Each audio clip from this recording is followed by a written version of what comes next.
Sud Radio, comment va la planète? Bonjour Morad Aïtabouche. Bonjour Jean-Marie Bordel. Réalisateur de la série Sale temps pour la planète, c'est sur France 5. Vous êtes aussi le fondateur de cette plateforme 2 degrés de plus. Où est-ce que vous nous emmenez ce matin? Alors Jean-Marie, nous allons quitter la pollution parisienne, les embouteillages, le stress, le rythme, métro, boulot, dodo, pour un univers plus minéral et surtout silencieux.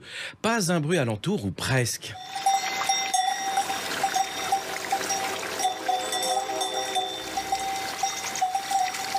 Je le reconnais, Jean-Marie, l'indice est faible pour identifier notre destination. Alors, nous allons monter dans ce train à crémaillère.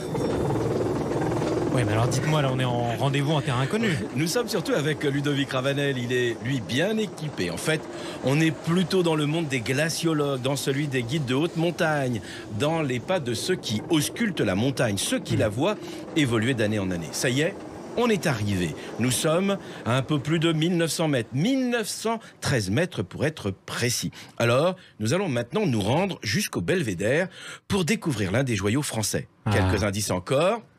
De là où nous sommes, nous pouvons voir les Drues. Plus loin, les Grandes Jorasses. Et juste à côté il y a l'aiguille du Grépon. Vous allez deviner quand je vais vous dire que nous sommes sur une arête rocheuse qui surplombe la mer de glace. Allez, le Mont Blanc, c'est 4809 mètres. Exactement, le massif du Mont Blanc. Respirez cet air pur. Profitez-en car la suite est moins vivifiante. On respire, on inspire et on écoute Ludovic Ravanel, le glaciologue qui connaît le mieux cette mer de glace que l'on comparait avant à un fleuve. C'est vous dire s'il était impressionnant. Aujourd'hui, il n'est plus que l'ombre de lui-même. Alors la mer de glace, aujourd'hui, est au fond de la vallée. Et il y a encore un siècle et demi, le glacier arrivait au niveau de la végétation en face. Et cette limite est située 220 mètres au-dessus du glacier actuel. Donc on a perdu tout simplement 220 mètres d'épaisseur en un siècle et demi. En août 1909, on fait un bond en arrière. Édouard Spelterini organise un vol au-dessus de ce site remarquable. Il prend des images depuis une montgolfière. C'est exceptionnel. À cette époque, il ne sait pas encore qu'elles vont servir à des fins scientifiques. Grâce à ces images, on peut voir exactement la réalité du recul du glacier. C'est 220 mètres d'épaisseur perdue. Malgré ce net affaissement, la mer de glace reste encore le 3e plus grand glacier d'Europe. Oui, sauf que je suppose que ce recul se poursuit, Morad. Malheureusement, oui, avec la hausse des températures, c'est inéluctable. Et vous savez de combien de degrés l'air s'est réchauffé ici? Bon, allez, 1 degré au hasard. Dans les Alpes, la température a déjà augmenté de 2 degrés. Et pour mieux visualiser les conséquences de cette hausse, Ludovic nous emmène visiter la grotte de glace. Elle est juste en dessous du Belvédère où nous sommes. C'est parti.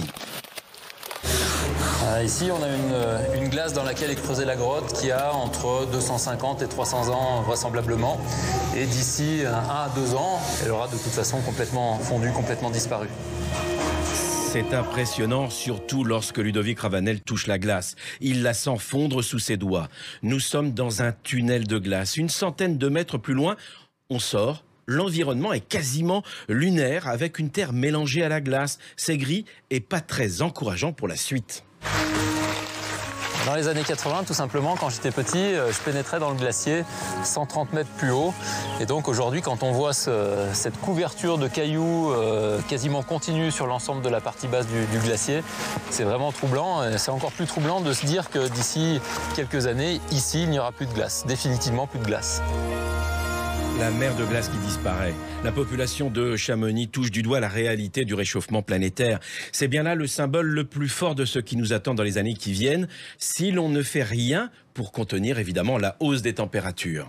Merci Morad Aïtabouche pour cet aperçu. Je rappelle qu'on peut vous retrouver en tout cas sur cette plateforme 2 degrés de plus et puis on pourra toujours revoir aussi vos documentaires, notamment celui-ci sur France 5. Sale temps pour la planète. Ça commencera dès le 13 juillet. Nous emmenons dans la presqu'île du Cotentin. Avec bonheur.